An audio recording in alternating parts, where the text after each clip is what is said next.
अभेद्य, सर्वश्रेष्ठ, तीव्र, तेज, शक्तिशाली और युद्ध के मैदान में बेहद हिंसक और प्रचंड, निर्बल और शक्तिहीन के रक्षक और अन्याय और धूर्तता के कट्टर विरोधी, जिनकी एक हुंकार गरुड़ का हूं बोल प्यारे दुश्मन के बीच दहशत पैदा कर देती है, और जो युद्ध कला और युद्ध की परंपराओं में पहला हमेशा पहला के अपने सिद्धांत पर हमेशा खरे उतरते। आज आप जो देखने और सुनने जा रहे हैं वो सिर्फ एक कहानी नहीं, एक ऐसी हकीकत है जिसे सन 1971 के युद्ध में गरुड़ के रणबांकुरों ने अंजाम दिया।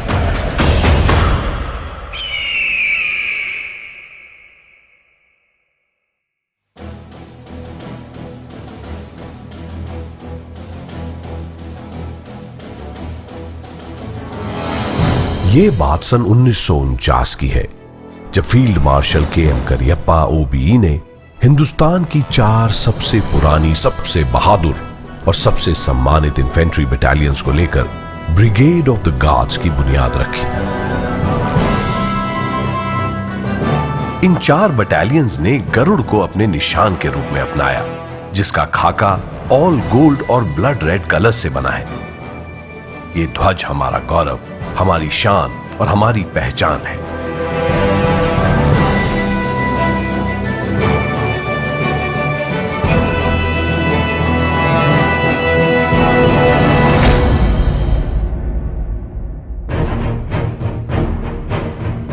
ब्रिगेड ने ऑल इंडिया ऑल क्लास संगठन की संरचना को अपनाया और राष्ट्रीय अखंडता का संदेश दिया। जनरल करियप्पा ने ब्रिगेड की भूमिका कुछ ऐसे बुनी: To excel in matters of drill, discipline, turnout and smartness in peace, and to take its proper place in war and acquaint itself in an exemplary manner in action and in discipline.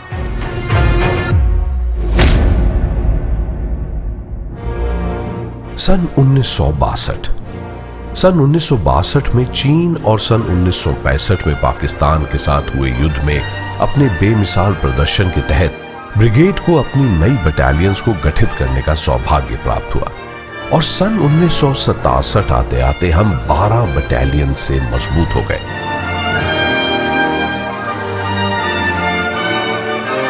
शत्रु देशों द्वारा भारत की अखंडता को छिन्न भिन्न करने की कोशिशें देश के उत्तर पूर्वी इलाके में कुछ ज्यादा ही तादाद में और लगातार हो रही थी। इस घुसपैठ, सामाजिक विद्रोह और शत्रु देशों की कूटनीतिक चाल को तोड़ने के लिए स्पेशली ट्रेन्ड और इक्विप्ड फोर्सेस का गठन किया गया, ताकि सामाजिक नियंत्रण कायम किया जा सके। इसी बात को ध्यान में रखते हुए 13 जनवरी सन 1968 के दिन कोटा, राजस्थान में 32 गार्ड्स आई बटालियन का जन्म गरुड़ के चुनिंदा परिवार में हुआ।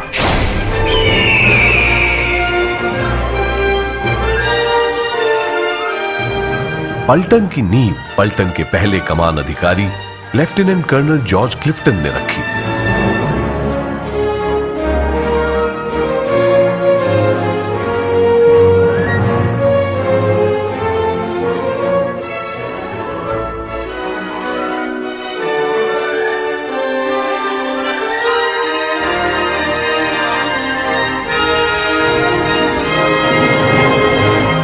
और इस काम में उनके सहभागी बने major Dharmpal, major PPS Kshatriya, major AS Mahal, major HS Baidwan, lieutenant Bhupendra Singh और लेफ्टिनेंट ओपी कोहली।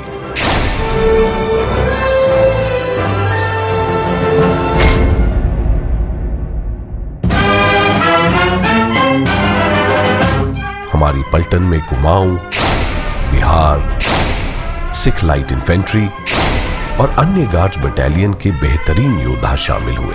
सूबेदार मेजर सूरज सिंह, सूबेदार जालिम सिंह, सूबेदार गोरख सिंह, सूबेदार गणपत राव, सूबेदार होशियार सिंह, सूबेदार जीडी कुजूर, सूबेदार एसएल मिंजान, सूबेदार जोसेफ बारा और ऐसे ही और कई निष्ठावान साथियों ने पलटन की नींव रखी।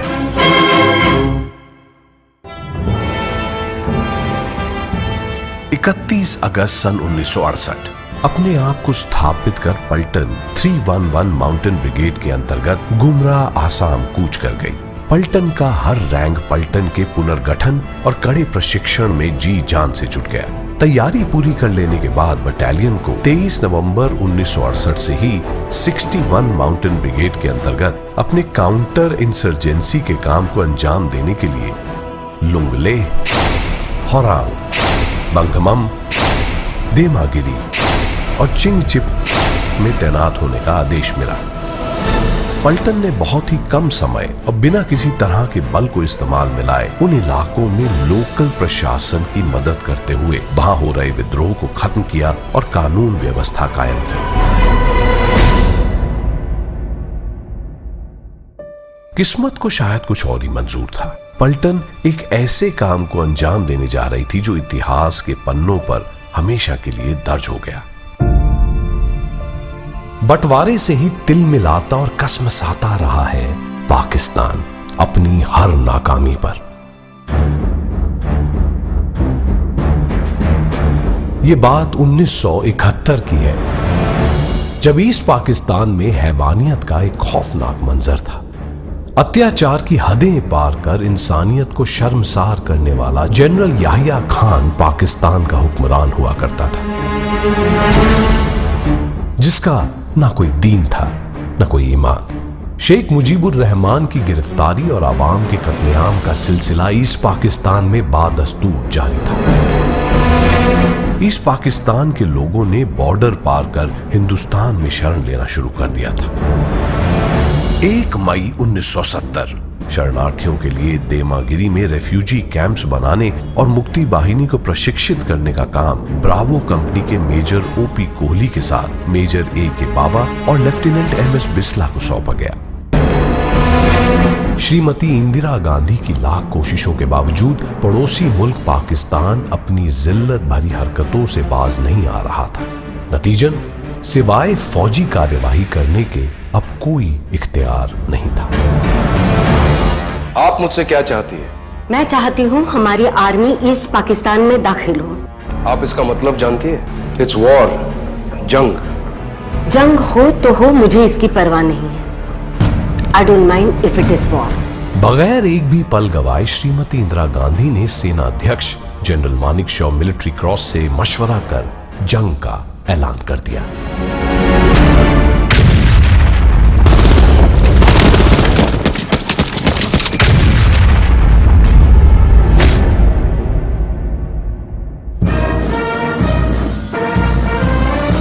यही समय था जब हाई कमान ने सभी इंसर्जेंसी बटालियंस को स्टैंडर्ड इन्फेंट्री बटालियंस में तब्दील करने का फैसला लिया।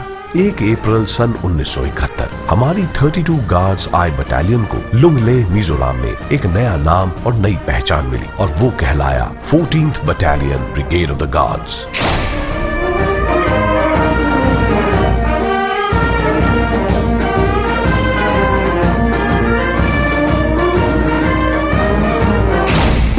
सोलह जुलाई 1971 लेफ्टिनेंट कर्नल विजय नारायण चन्ना VSM ने पलटन की बागडोर अपने हाथों में संभाली। अच्छी सूझबूझ वाले कर्नल चन्ना किसी काम को प्लान करने और उसे अंजाम देने में दक्ष थे। ये उनकी कार्यशक्ति, तीव्रता और आगे रहकर लीड करने की क्षमता थी कि पलटन हर दिन एक नए मुकाम को छू रही थी।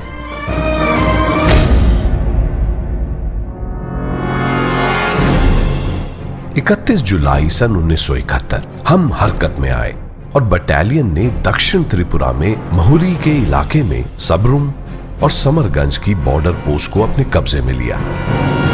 कुछ ही दिनों में हमें उत्तर भारत में अगरतला के दक्षिण में स्थित प्रतापगढ़ के इलाके में 73 माउंटेन ब्रिगेड 57 माउंटेन डिवीजन के अंतर्गत केंद्रित होने का आदेश मिला। इसी समय मेजर प्रेम प्रताप सिंह क्षत्रिय ने पलटन के सेकंड इन कमांड का पदभार संभाला और मेजर NB मान सिंह बने हमारे एडजुटेंट। पुनर्निर्माण के बाद पलटन की सभी कंपनीज को एक मजबूत नेतृत्व मिला। Alpha company major A.K. तारा और सूबेदार होशियार सिंह के नेतृत्व में, ब्रावो कंपनी का नेतृत्व किया मेजर O.P. कोहली और सूबेदार गोरख सिंह ने। चार्ली कंपनी का नेतृत्व संभाला मेजर एस.के. कुंडू और सूबेदार हरनाम सिंह ने, और डेल्टा कंपनी का नेतृत्व किया मेजर शांति एस. खन्ना और सूबेदार रामदेव प्रसाद ने। सहायक कंपनीज में सूबेदार अजीत सिंह ने मोटर प्लाटून का नेतृत्व किया। उनका यह विशेष योगदान हमेशा याद रहेगा। Lieutenant RS. तनवर के जवान कंधों पर एम्युनिशन और सप्लाईज का भार आन पड़ा था, और मात्र 3 साल की सर्विस में मेजर ओ.पी. कोहली को युद्ध में सबसे कम उम्र के कंपनी कमांडर बनने का मौका मिला।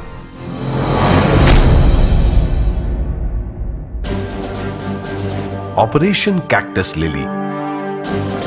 अब जो आप देखने और सुनने जा रहे हैं वो इस टीम की वीरता, साहस, हिम्मत, बलिदान, सहनशीलता और भाईचारे की मिलीजुली दास्तां है। ये उन सभी गार्ड्समैन की पारंपरिक क्षमता और अदम्य इच्छा शक्ति की कहानी है जो सन 1971 में 14 गार्ड्स की पलटन का हिस्सा थे।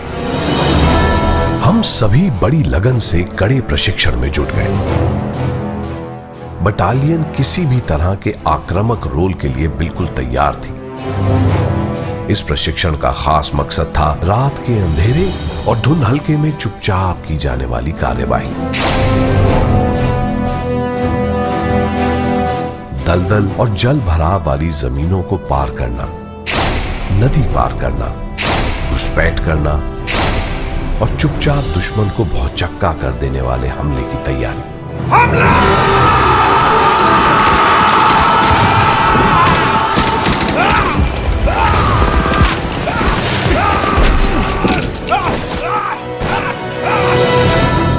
शरणार्थियों और मुक्ति वाहिनी से इकट्ठा की गई जानकारी ट्रेनिंग में काफी मददगार साबित हुई।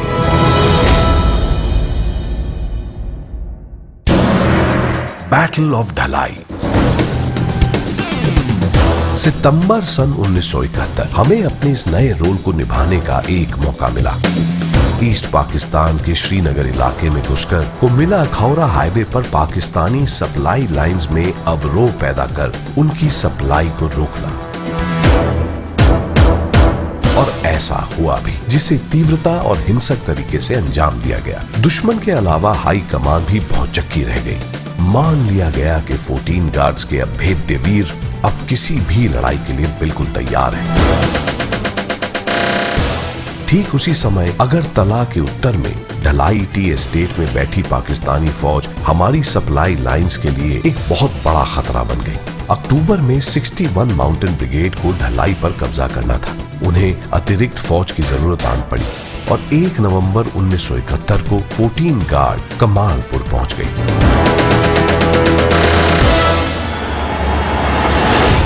हाई कमान के दबाव को दरकिनार कर लेफ्टिनेंट कर्नल चन्ना ने दुश्मन के इलाके का मौका मुआयना करना जरूरी समझा और दुश्मन के लगातार फायर के बीच दिन के उजाले में ही मौके और हालात का जायजा लिया। शायद पलटन में पहली बार सभी लीडर्स के आपसी सामंजस्य, निडरता, परंपरा से हटकर और इर्रेगुलर तरीके से काम को करने की एक बेजोड़ मिसाल देखने को मिली। और यहीं से पलटन की विजय गाथा शुरू हुई।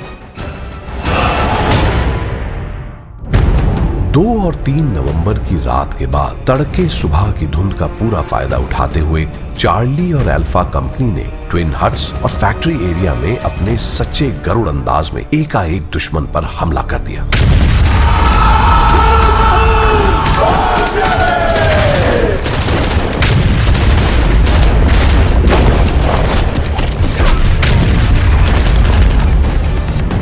गरुड़ की तीव्रता के साथ ब्रावो कंपनी ने दुश्मन के बीच से निकलकर कुली लाइंस को अपने कब्जे में ले लिया। पाकिस्तानी सैनिक इस भयानक और गहरे प्रहार से सकते में आ गए। ढलाई में पाकिस्तानी सैनिकों की लाशों के ढेर लग गए और वो अपना डिफेंस छोड़कर भाग खड़े हुए।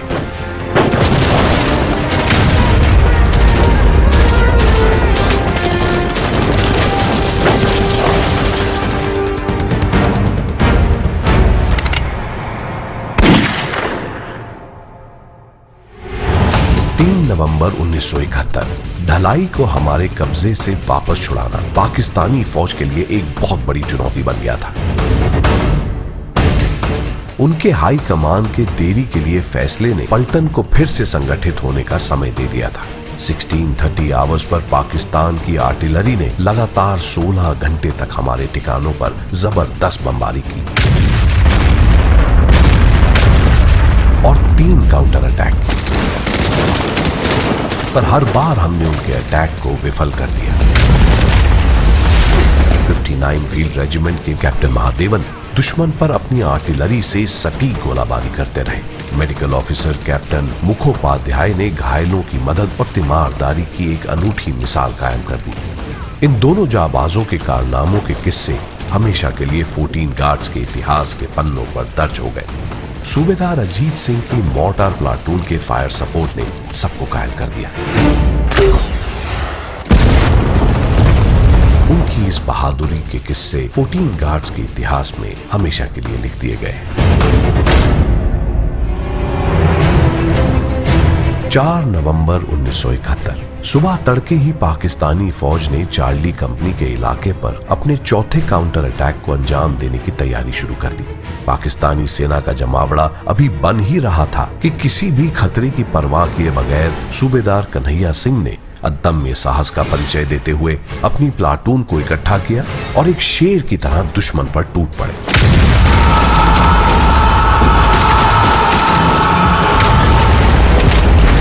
दुश्मन सख्ते में आ गया और मैदान छोड़कर भाग गया और पीछे छोड़ गया अपने 87 साथियों की लाशें।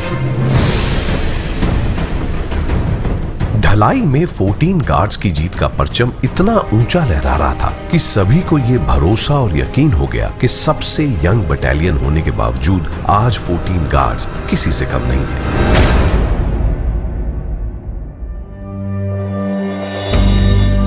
नवंबर सन 1971 हम ढलाई चाय बागान की जीत के बाद 73 माउंटेन ब्रिगेड के अंतर्गत प्रतापगढ़ पहुंच गए। हमारी जीत के चर्चे सब तरफ थे और खास तौर पर core commander lieutenant general Sagat Singh को हम पर पूरा भरोसा हो गया था। हिंदुस्तान ने ईस्ट पाकिस्तान पर चौतरफा हमला करने की तजवीज बना ली थी।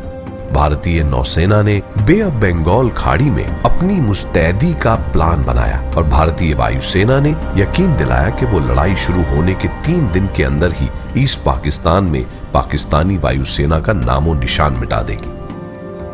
पाकिस्तान ने अपनी 5 में से 3 इन्फेंट्री डिविजन्स को मेघना नदी के पूर्व की तरफ केंद्रित कर दिया। पाकिस्तानी सेना के commander lieutenant general A K. Niazi को अपनी तैयारी और किलेबंदी पर कुछ ज्यादा ही यकीन हो चला था। इधर हमारे डिफेंस एक्सपर्ट्स को पक्का यकीन हो गया था कि ईस्ट पाकिस्तान में लड़ा जाने वाला यह युद्ध रफ्तार, अलग अंदाज, कुछ नएपन और इर्रेगुलर तरीके से ही जीता जा सकता है।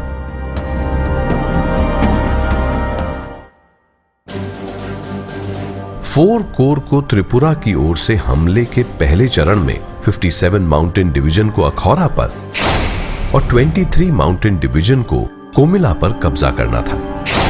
14 गार्ड्स को 73 माउंटेन ब्रिगेड और 57 माउंटेन डिवीजन के अधीन काम करना था।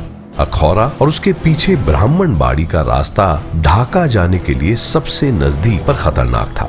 इस इलाके में पाकिस्तान की 27 इन्फेंट्री ब्रिगेड तैनात थी। अखौरा की किलेबंदी उत्तर और पश्चिम में तितास नदी और पूरब और दक्षिण में शहर के मकानों में मोर्चाबंदी पर टिकी थी। दक्षिण में लगभग 4 किलोमीटर दूर तालाब के बांध पर बना एक छोटा सा कस्बा था, नाम था गंगा सागर। कोमिला और अखौरा की रेलवे लाइन इसी कस्बे से होकर गुजरती थी। अखौरा की अगर कोई कमजोर कड़ी थी तो वो थी गंगा सागर। ये रास्ता अखौरा पर दक्षिण से हमला करने का मार्ग खोलता था और साथ ही ब्राह्मण बाड़ी जाने का वैकल्पिक मार्ग भी। फोर कोर की सारी प्लानिंग में अब गंगा सागर का महत्व बढ़ गया था। बिना देरी किए जनरल सगत सिंह और जनरल गोंजाल्विस ने 14 गार्ड्स को इस महत्वपूर्ण काम को अंजाम देने का जिम्मा सौंप दिया। इस कस्बे में उत्तर में हिनर नदी, गंगानगर और ट्राइएंगल गांव थे। पश्चिम और दक्षिण में दलदल वाली जमीन, पूर्व में गोल गंगेल और मोगरा गांव और बीच में स्थित गंगा सागर रेलवे स्टेशन पलटन के इतिहास का चश्मदीद गवाह बन गया।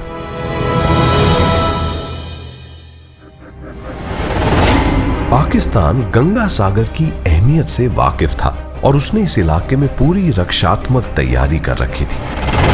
मुक्ति बाहिनी और स्थानीय लोगों से मिली जानकारी के बावजूद बहुत से सवाल थे जिनका नजदीकी से मुआयना करना जरूरी था।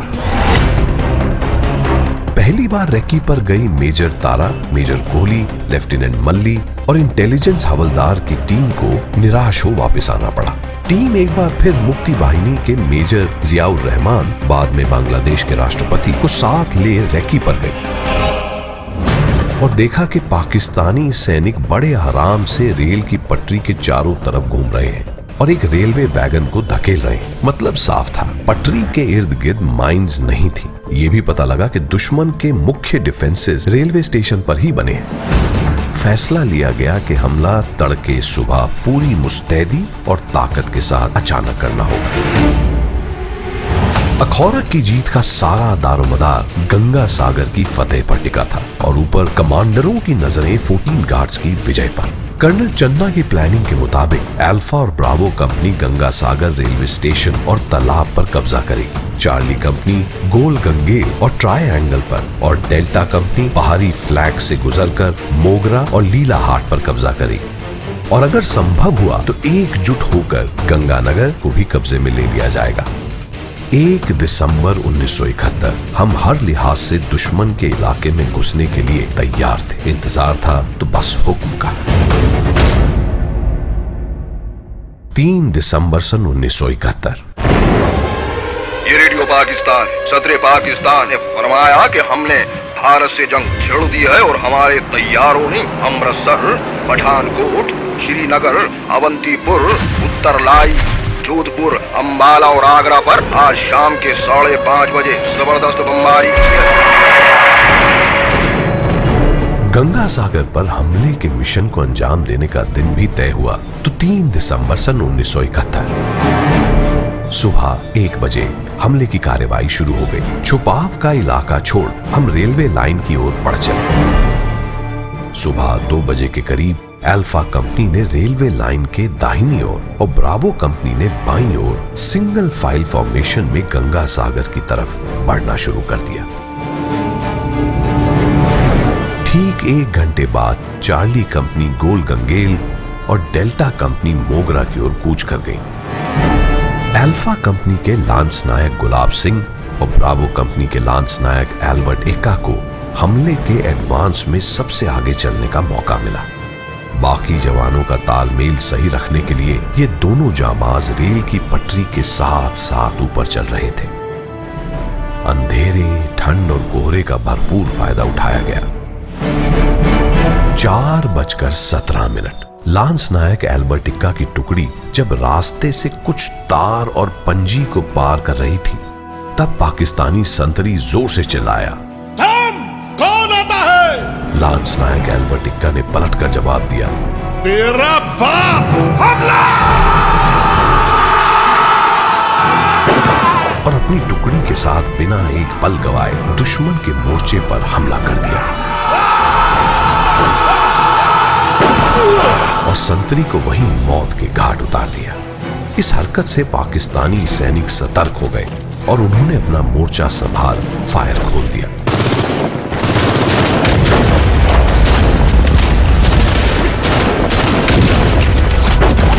इसी निर्णायक समय में अपनी बहादुरी का परिचय देते हुए मेजर कोहली ने दुश्मन के उस मोर्चे पर हमला कर दिया और उसे नष्ट कर दिया।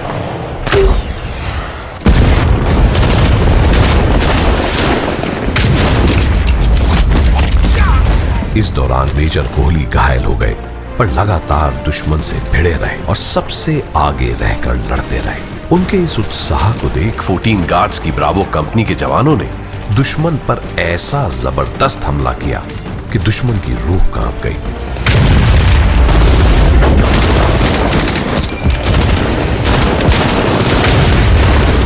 और दुश्मन अपना मोर्चा छोड़ भागने लगे। उनके इस दुस्सह की वजह से हम दुश्मन की बाहरी डिफेंस को तोड़ पाए। हमारे जवानों ने मोर्चे पर आक्रमण कर दिया और दुश्मन से गुत्थम गुत्था हो भिड़ गए।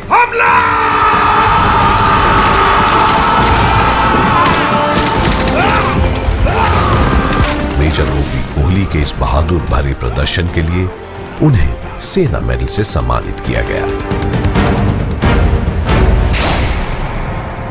लेकर जान हथेली पर, कतरा कतरा कुर्बान तुझ पर, झुकने न देंगे हम तेरा सर।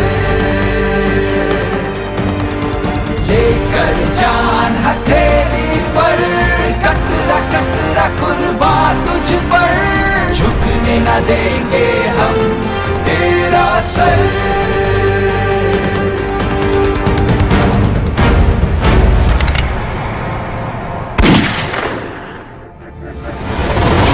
उधर रेलवे स्टेशन पर पाकिस्तानी सेना की मजबूत किलेबंदी को देख मेजर अशोक तारा ने अपनी अल्फा कंपनी को साथ ले दुश्मन की इस किलेबंदी पर भयंकर आक्रमण कर दिया।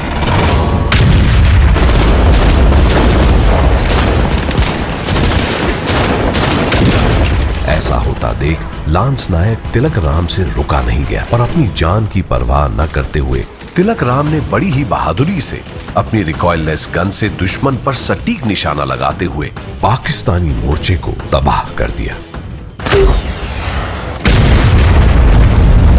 ये युद्ध का दूसरा निर्णायक पल था। लांस नायक तिलक राम की इस वीरता और साहस के लिए उन्हें सेना मेडल से सम्मानित किया गया। लेकर जान हथेली पर, कतरा कतरा कुर्बान तुझ पर, झुकने न देंगे हम तेरा सर।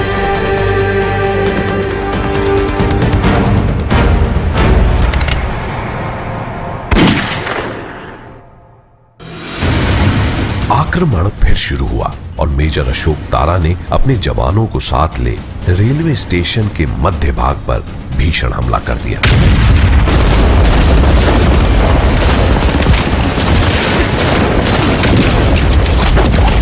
दुश्मन की एक मीडियम मशीन गन से असरदार फायर होते देख मेजर तारा ने बिना अपनी जान की परवाह किए दुश्मन के ऊपर एक स्मोक ग्रेनेड फेंका। अपने गरुड़ अंदाज में झपट्टा मारकर दुश्मन की MMG को पकड़कर बाहर खींच लिया। इस घटना के बाद रेलवे स्टेशन पर दुश्मन की पकड़ ढीली पड़ गई और अल्फा कंपनी के जवानों के बीच बचे दुश्मन का सफाया कर दिया। ये युद्ध का तीसरा निर्णायक क्षण था। मेजर अशोक तारा को अपनी निडरता और साहस के लिए वीर चक्र से सम्मानित किया गया।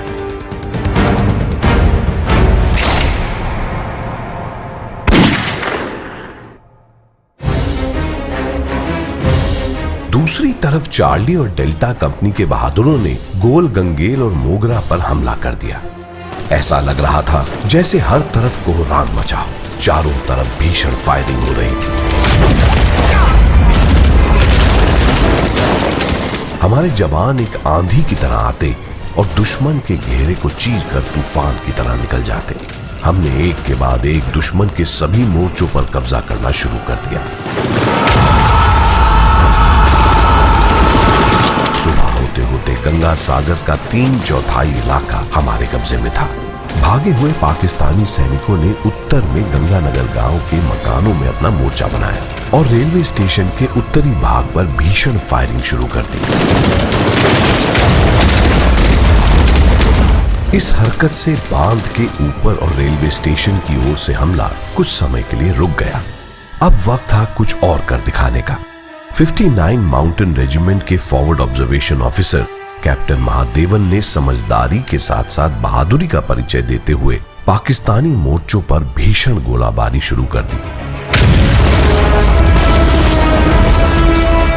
और आगे बढ़ते हुए नजदीक से दुश्मन के ठिकानों को निशाना बनाते रहे। इसी दौरान वो घायल हो गए पर उन्होंने अपना मोर्चा नहीं छोड़ा।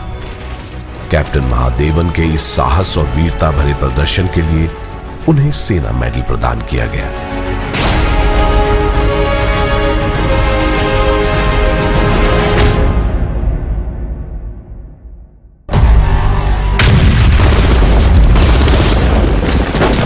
"59 माउंटेन रेजिमेंट की गोलाबारी और चारों कंपनियों के लगातार और भीषण हमलों से त्रस्त पाकिस्तानी सैनिकों का मनोबल काफी टूटता दिखाई देने लगा।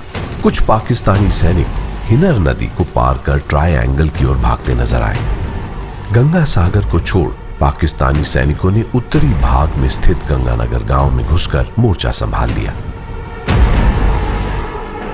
अब गंगानगर और उसके आसपास के इलाके हमले का केंद्र बिंदु बन गए थे। अब पता चला कि गंगा सागर में पाकिस्तान की 12 फ्रंटियर फोर्स, 12 आजाद कश्मीर राइफल्स और काफी तादाद में रजाकर ईस्ट पाकिस्तान के सिविल आर्म्ड फोर्सेस तैनात थी। गंगा सागर के युद्ध में अपने देश और अपनी पलटन के लिए कुछ कर दिखाने का जज्बा शायद सभी में कूट कूट कर भरा था। मेडिकल कोर के कैप्टन NG मुखोपाध्याय ने पीछे रुकने से इनकार कर दिया और अपने सामान के साथ लड़ाई की फॉरवर्ड पोजीशन में रहकर ही घायलों का उपचार करते रहे। उनकी हिम्मत और कार्यकुशलता के लिए कैप्टन मुखोपाध्याय को सेना मेडल से सम्मानित किया गया।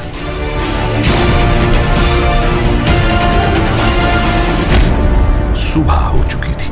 59 माउंटेन रेजिमेंट ने गरुड़ के अंतिम प्रहार के लिए मैदान तैयार कर दिया था।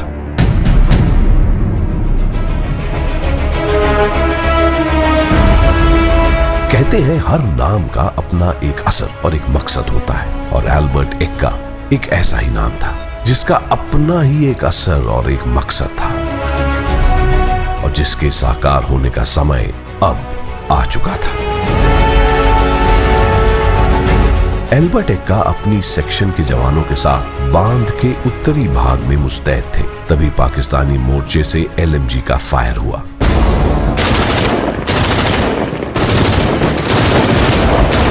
बिना एक पल गवाए एल्बर्ट एक्का ने पाकिस्तानी मोर्चे पर धावा बोल 2 पाकिस्तानी सैनिकों को वहीं बेयोनेट से मार गिराया और उत्तरी भाग में रेल के सिग्नल के नजदीक पहुंच गए। ये वो दिन था जब शायद एल्बर्ट एक्का को रोक पाना मुश्किल ही नहीं, नामुमकिन था। वो गरुड़ जैसी तीव्रता और सजगता के साथ एक जलजले की तरह दुश्मन को नेस्त नाबूद कर कब आगे बढ़ जाते पता ही नहीं चलता। एल्बर्ट एक्का घायल हो चुके थे पर पीछे हटने को तैयार नहीं थे। इसी दौरान सिग्नल के पास बने एक गार्ड रूम की दूसरी मंजिल से MMG का फायर आना शुरू हो गया और ये ब्रावो कंपनी के लिए घातक साबित हो सकता था। लांस नायक एल्बर्ट एक्का अपने मोर्चे से उठे और कोहनियों के बल रेंगते हुए पीछे के रास्ते से गार्ड रूम पर चढ़ गए। लूप होल से ग्रेनेड निकालकर फेंका। एक पाकिस्तानी सैनिक तो वहीं ढेर हो गया। इसी कार्रवाई के दौरान उन्हें गोली लगी और वो बुरी तरह जख्मी हो गए।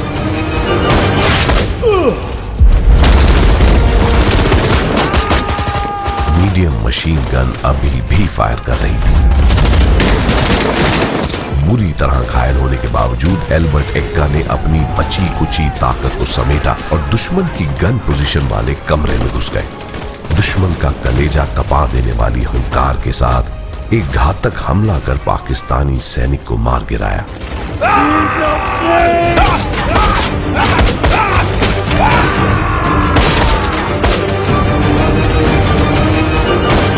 और वहीं निढाल हो गए।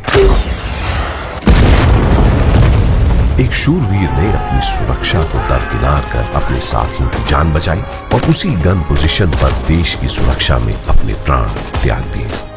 एल्बर्ट एक्का के सदम्य साहस का पल युद्ध का चौथा और सबसे खास निर्णायक पल साबित हुआ। इस महान योद्धा को जज्बे, बहादुरी और पराक्रम के लिए परम वीर चक्र से नवाजा गया। है मेरी जमी अफसोस नहीं जो तेरे लिए 100 दर्द सहे, महफूज रहे तेरी आन सदा चाहे जान मेरी ये रहे ना रहे। मेरी जमी महबूब मेरी नस नस में तेरा इश्क बहे, फीका ना पड़े कभी रंग तेरा जिस्मों से निकल के खून कहे। तेरी मिट्टी में मिल जावा गुल बन के मैं खिल जावा, इतनी सी है दिल की आरज़ू। तेरी नदियों में बह जावा तेरे खेतों में लहरावा, इतनी सी है दिल की आरज़ू। एल्बर्ट एक्का सन 1971 के युद्ध के ईस्टर्न फ्रंट के अकेले परमवीर चक्र विजेता बने। ये लांस नायक एल्बर्ट एक्का का पराक्रम था कि 14 गार्ड्स के नाम में एक इजाफा हुआ और अब हम एक पीवीसी पल्टन कहलाए।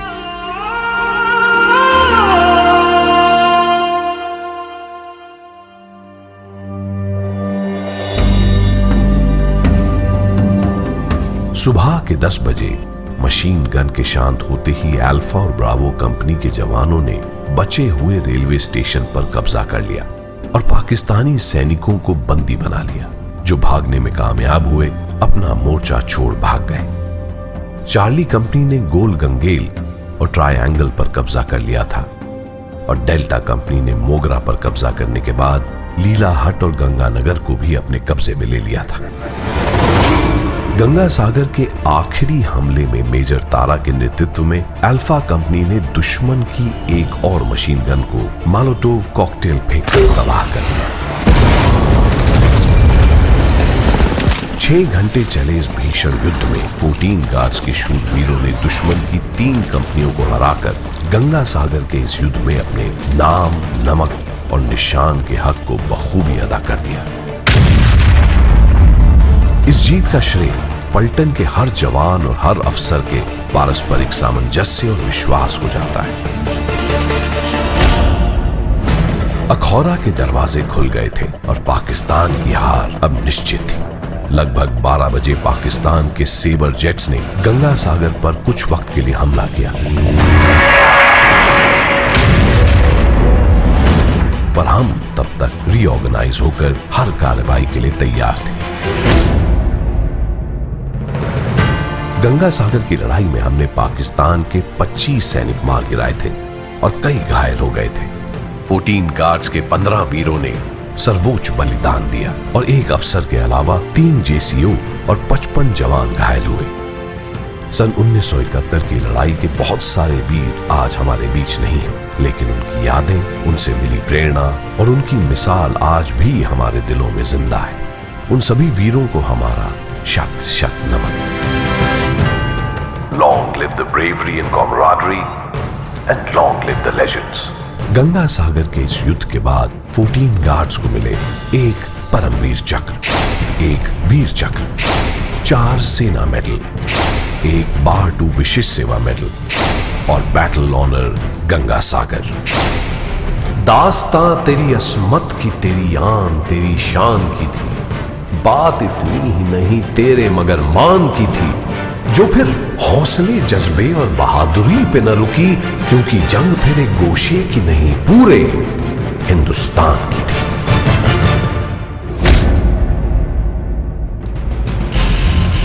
युद्ध के पहले चरण में हमें भारी सफलता मिली। हर तरफ हमारे इर्रेगुलर तरीकों के चर्चे थे। पलटन खुश थी, पर कर्नल चन्ना को पता था कि ये सिर्फ शुरुआत थी, अभी बहुत कुछ करना बाकी है। हम अगले आदेश का इंतजार कर रहे थे। हुक्म आया, मेघना नदी को पार करना है। 6 दिसंबर 1971 हमने रात ही में तीतास नदी को पार कर ब्राह्मण बरिया की तरफ बढ़ना शुरू कर दिया। रास्ते में आदेश मिला कि ब्राह्मण बरिया को छोड़ भैरव बाजार की तरफ से मेघना नदी को तुरंत पार किया जाए। 9 और 10 दिसंबर को हमने वहीं से कुछ संसाधन जुटाकर विशाल मेघना नदी को पार किया। अब पलटन से रुका नहीं जा रहा था। सभी अफसर ढाका पर आखिरी हमला करने की योजना बनाने में व्यस्त हो गए। 14 दिसंबर हम ढाका से 12 किलोमीटर की दूरी पर थे। 73 माउंटेन ब्रिगेड का एडवांस टुंगी के बाहर पुबैल रेलवे स्टेशन पर रुक गया था। 14 गार्ड्स को टास्क मिला कि पूर्वी दिशा से आउटफ्लैंक कर दुश्मन को पीछे हटने पर मजबूर कर दे। कर्नल चन्ना ने मौके का फायदा उठाया और तीर से 2 निशाने लगाए। 15 दिसंबर 1971 डेल्टा कंपनी के जवानों ने लेफ्टिनेंट महेंद्र बिस्ला की अगुवाई में बालू नदी के पुल पर जबरदस्त हमला कर कब्जा कर लिया।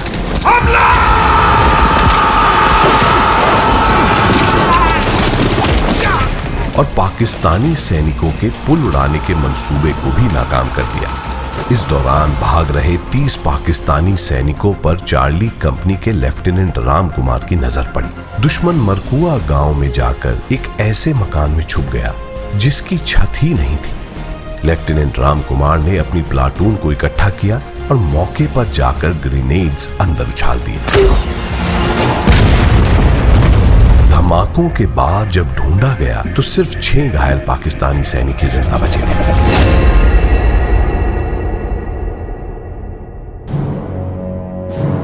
पूरे विश्व पटल पर भारतीय विजय का डंका बजने लगा। दुश्मन हताश था और इतिहास बदलने जा रहा था।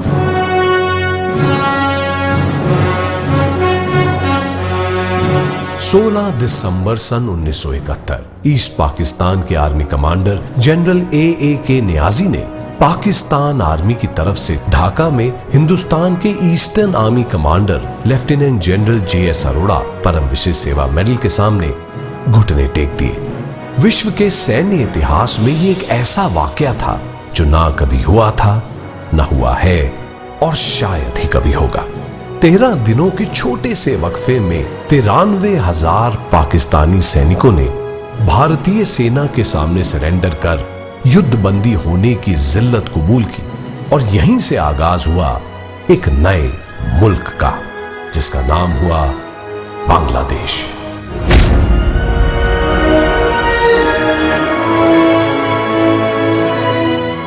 फिर तुम्हें जंग के जौहर को दिखाया किसने? तेरे नापाक इरादों को ज़बी बोस गिराया किसने?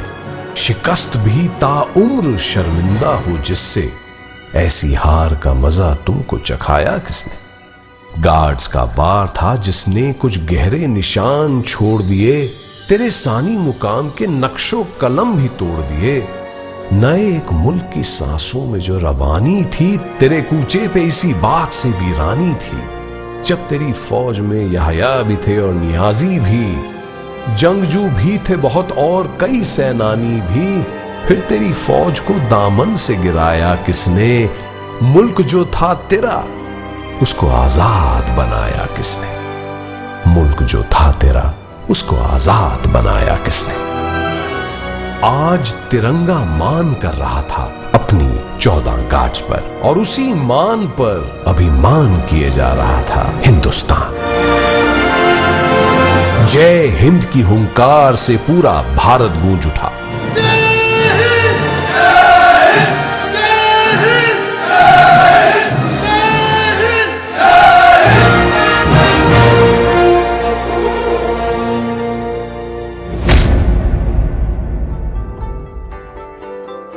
हम ढाका पहुंचे और ताजंगा व एयरपोर्ट के इलाके में अपनी पोजीशन ले ली।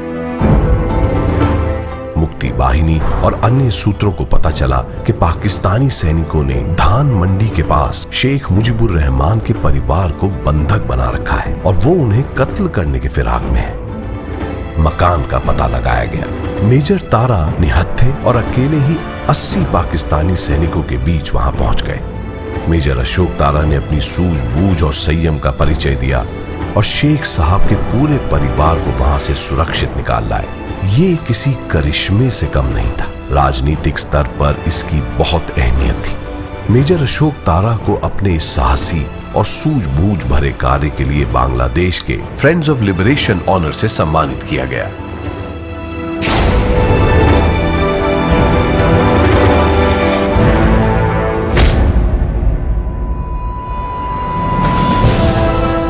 पलटन को ढाका में जीत का मार्च करने का और साथ ही एक नए राष्ट्र के राष्ट्रपति और प्रधानमंत्री को गार्ड ऑफ ऑनर देने का गौरव प्राप्त हुआ। 8 जनवरी सन 1972 हर काम को बखूबी अंजाम देने के बाद हम वापस मिजोरम आ गए और अपने एंटी इंसर्जेंसी के काम को दोबारा संभाल लिया। सन 1971 के युद्ध में अपने बेहतरीन प्रदर्शन के लिए 14 गार्ड्स को थिएटर ऑनर ईस्ट पाकिस्तान से सम्मानित किया गया। यह हमारे लिए एक और बड़ी उपलब्धि थी। ब्रिगेडियर विजय नारायण चन्ना आज हमारे बीच नहीं है, लेकिन उस महान नायक की अलग सोच, कार्यकुशलता, मार्गदर्शन, भारतीय सेना और देश के प्रति उनकी निष्ठा और अलग अंदाज से जीने के तरीके को पीवीसी पलटन का कोई भी शख्स, कोई भी बाशिंदा कभी नहीं भुला सकता। युद्ध के बाद उन्हें बार 2 विशिष्ट सेवा मेडल से सम्मानित किया गया।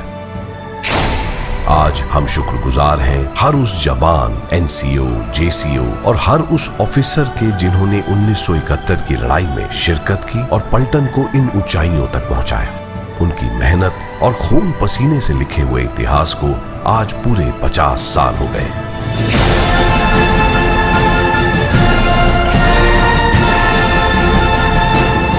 ध्वनि और प्रकाश का ये कार्यक्रम पलटन की परंपरा और शान है, जिसके जरिए हम अपने वीरों की गाथाओं से आपको रूबरू कराते हैं। ये उन वीर महापुरुषों को हमारी श्रद्धांजलि है। इन 50 सालों में किए गए कई जटिल और लगभग नामुमकिन कामों को बेहतरीन अंजाम तक पहुंचाने का सभी का तहे दिल से शुक्रिया। पलटन ने इन्फेंट्री रोल में सियाचिन ग्लेशियर, कश्मीर और नॉर्थ ईस्ट में सर्वोत्तम कार्य किया। आज की मौजूदा लोकेशन पटियाला में पलटन ने सन 1998 में ऑपरेशन पराक्रम में कन्वर्जन किया और उसके बाद मैकेनाइज्ड इन्फेंट्री प्रोफाइल में कई लोकेशंस पर सर्व किया। पिछले 10 सालों में अपने 2 फील्ड टेन्योर्स में भी हमारा प्रदर्शन बेहतरीन रहा। सन 2016 में योंगडी के टेन्योर में हमें GOC in C eastern command ने यूनिट साइटेशन और सन 2021 में अनंतनाग और श्रीनगर में किए गए बेहतरीन कार्यों के लिए GOC in C south western command ने यूनिट साइटेशन से नवाजा गया। आज ये जांबाज पलटन सन 2021 से यहाँ पटियाला में है और आज आपके सामने मौजूद है।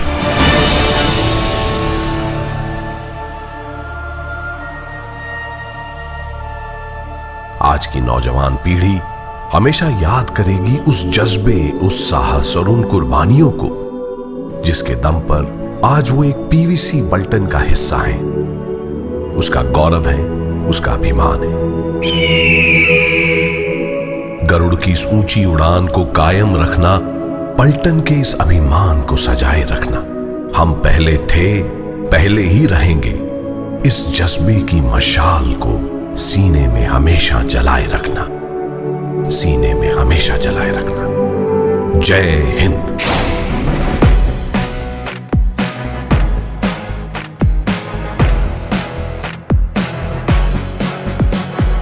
निडर सिपाही गार्ड्स के हम रक्षक हिंदुस्तान के, रखकर जान हथेली पर हम चलते सीना तान के। निडर सिपाही गार्ड्स के हम रक्षक हिंदुस्तान के, रखकर जान हथेली पर हम चलते सीना तान के। हम है गार्ड्स, हम है गार्ड्स, हम है गार्ड्स मैन। हम है गार्ड्स, हम है गार्ड्स, हम है गार्ड्स मैन।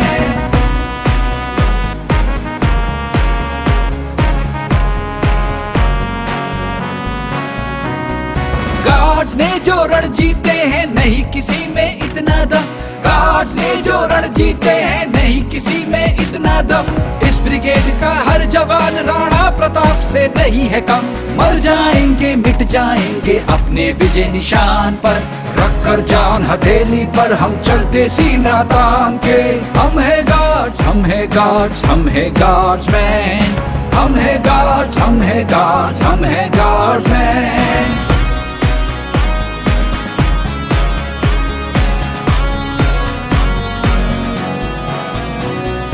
गरुड़ हमारा सबसे ऊंचा गार्ड्स की याद दिलाता है। गरुड़ हमारा सबसे ऊंचा गार्ड्स की याद दिलाता है। भारत माता की जय जय कर अपनी शान बढ़ाता है। याद करो इतिहास पुराना अपने विजय निशान के, रखकर जान हथेली पर हम चलते सीना तान के। हम है गार्ड्स, हम है गार्ड्स, हम है गार्ड्स मैन। हम है गार्ड्स, हम है गार्ड्स, हम है गार्ड्स मैन।